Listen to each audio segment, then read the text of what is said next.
हरिओम तत्सत। जन्म कुंडली विश्लेषण, यह मिथुन लग्न की कुंडली है और सबसे पहले हम सूर्य से फलादेश प्रारंभ करते हैं। तो सूर्य इस कुंडली में तृतीय भाव के स्वामी होते हैं, यानी पराक्रम के, भाई बहन के स्वामी होते हैं और षष्ठ रोग एवं शत्रु के भाव में यह जाकर विराजमान हो गए हैं। और सूर्य पर देखिए किसकी किसकी दृष्टि है, शनि की भी दृष्टि है, यहाँ से 10वीं दृष्टि देख रहे हैं, और यहाँ पर राहु की भी दृष्टि है, यानी कि तृतीय भाव पराक्रम एवं भाई बहन के स्वामी, षष्ठ भाव रोग शत्रु पेट किडनी, यहाँ जाकर शनि और राहु से पीड़ित हो गए।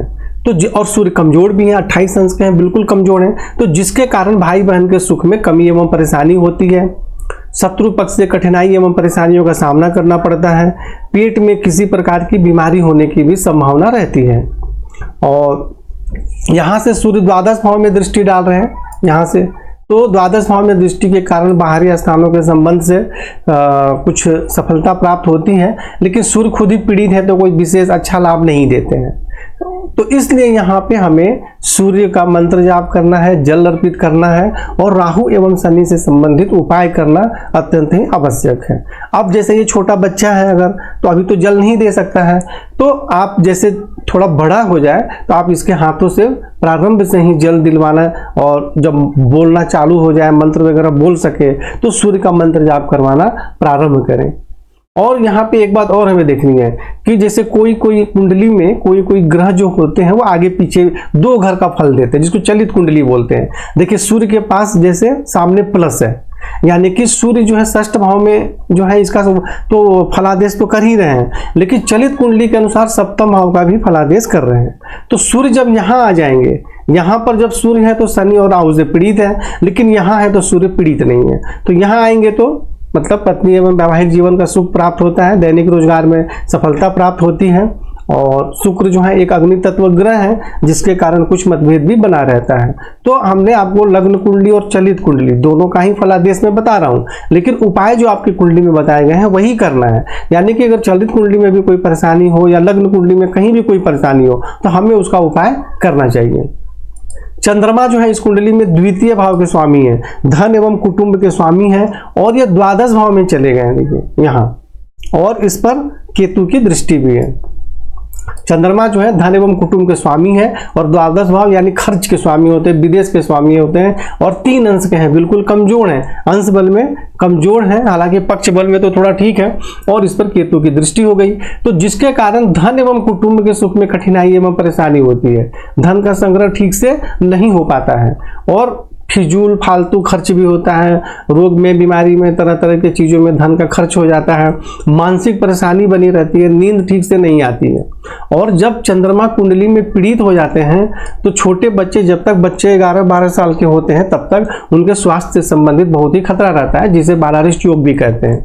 तो इसलिए यहाँ चंद्रमा के लिए जो आपको उपाय बताए गए हैं वो उपाय करना है, और आपको सफ़ेद चंदन का तिलक भी लगाना है, और मतलब जो भी उपाय आपको बताए गए हैं वह उपाय आपको करना है।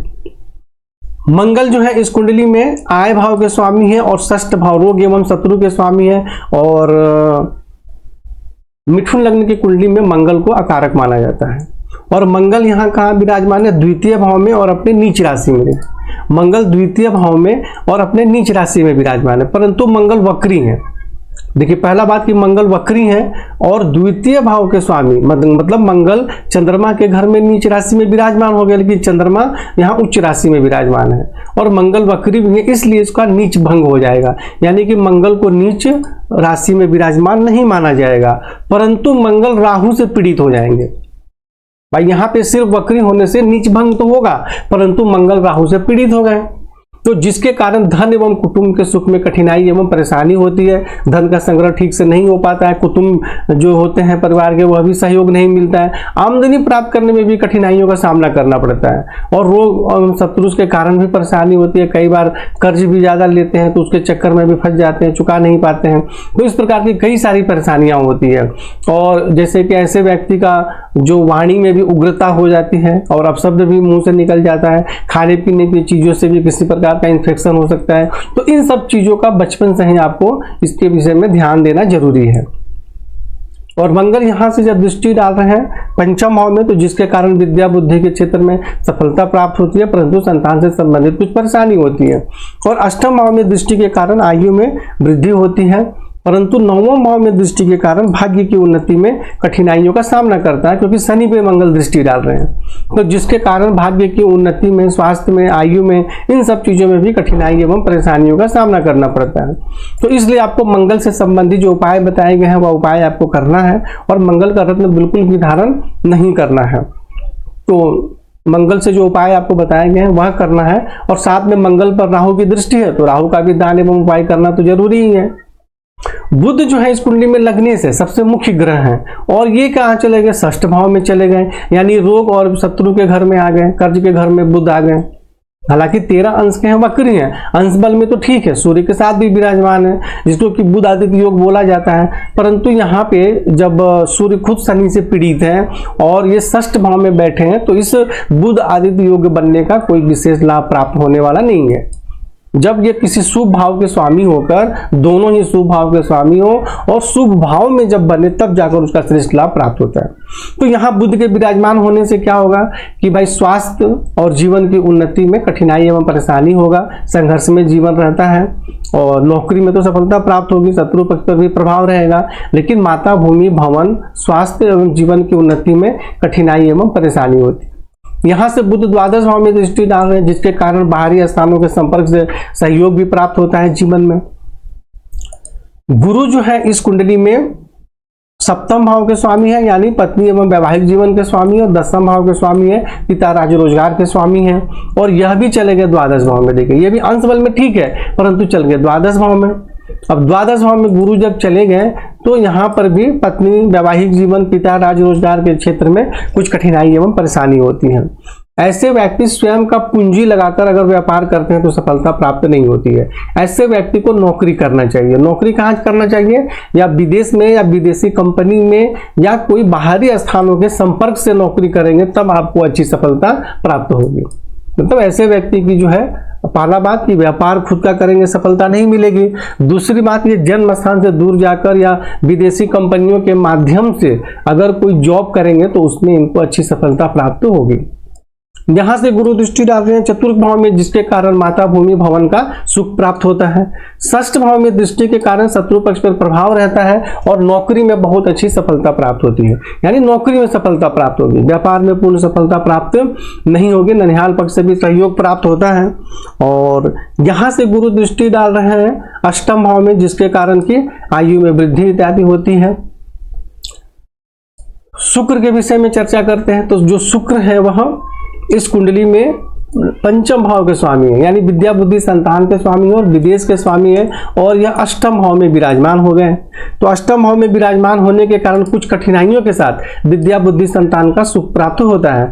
आयु में तो वृद्धि होती है, परंतु कुछ कठिनाइयों के साथ विद्या, बुद्धि, संतान के मतलब सुख प्राप्त होता है, कुछ कठिनाई भी होती है। और ऐसे व्यक्ति किसी प्रकार के रिसर्च और खोज इत्यादि करें, कोई गुप्त विद्या में भी ऐसे व्यक्ति को सफलता प्राप्त होती है, क्योंकि देखिए यहाँ पे गुरु की भी दृष्टि है जो ज्ञान के कारक है, और सूर्य जो है विद्या के स्वामी है, पंचम भाव के स्वामी है, तो इसलिए यहाँ पर इस प्रकार का भी योग बनता है। परंतु शुक्र जो है अष्टम भाव में चले गए, अंश बल में मजबूत है, परंतु फिर भी श्रेष्ठ लाभ प्राप्त नहीं हो पाता है, क्योंकि छठे में, आठवें में और 12वें में कोई भी लाभ देने वाले ग्रह चले जाते हैं तो वह अपना बहुत अच्छा फल नहीं देते हैं, या ये समझिए कि उनका पूर्ण फल प्राप्त नहीं होता है। यहां से शुक्र द्वितीय भाव में दृष्टि डालेंगे तो धन एवं कुटुंब का सुख प्राप्त होता है, धन का संग्रह इत्यादि होता है। उसके बाद हम शनि के विषय में चर्चा करते हैं। तो शनि जो है इस कुंडली में स्वराशि में विराजमान है। यहाँ पर शनि स्वराशि में विराजमान है, जिसके कारण भाग्य की विशेष उन्नति होती है। ऐसे व्यक्ति धर्म का पालन करते हैं, उच्च शिक्षा भी बहुत अच्छी प्राप्त होती है, और आयु में भी वृद्धि होती है। परंतु जैसा कि मैंने पहले बताया था, इस पर मंगल की दृष्टि है। तो शनि पर जब भी मंगल की दृष्टि होती है तो शनि पीड़ित हो जाते हैं। तो यहाँ पर जब शनि पीड़ित हो जाएंगे तो जो मैंने अभी शनि से संबंधित लाभ बताया उसमें परेशानी हो जाएगी, अर्थात कि भाग्य की उन्नति में परेशानी हो जाएगी, स्वास्थ्य एवं आयु के संबंध में भी कठिनाई एवं परेशानी हो जाएगी।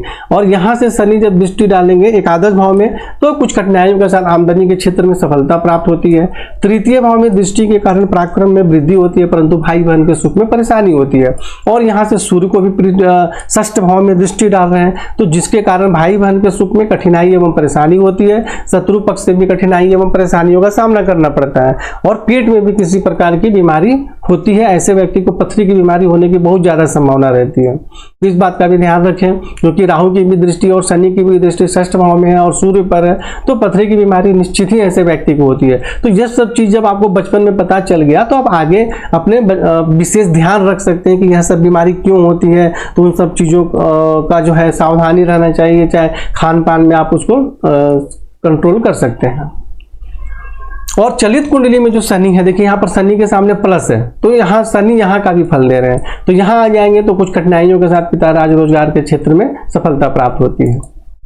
राहु यहाँ पे दसम भाव में विराजमान है, जिसके कारण पिता राज रोजगार के क्षेत्र में कठिनाई एवं परेशानी होती है। और द्वितीय भाव में मंगल पर दृष्टि के कारण धन एवं कुटुंब के सुख में कठिनाई एवं परेशानी होती है, आमदनी प्राप्त करने में भी परेशानी होती है। और मंगल का जो फलादेश मैंने बता दिया था पहले कि राहु से पीड़ित हो रहा तो क्या क्या होगा, वो सारी भी परेशानी होगी। चतुर्थ भाव में दृष्टि के कारण माता भूमि भवन का सुख प्राप्त होता है। और यहाँ से जब सूर्य पर दृष्टि डालेंगे षष्ठ भाव में तो भाई बहन के सुख में परेशानी, रोग एवं शत्रु से भी परेशानी, हालांकि उस पर सफलता भी प्राप्त होती है लेकिन शत्रु पक्ष से परेशानी भी होगी, भाई बहन के सुख में भी परेशानी होगी, नौकरी में भी कठिनाई एवं परेशानियों का सामना करना पड़ता है और पेट में भी बीमारी होती है। तो राहु से संबंधित दान एवं उपाय करें।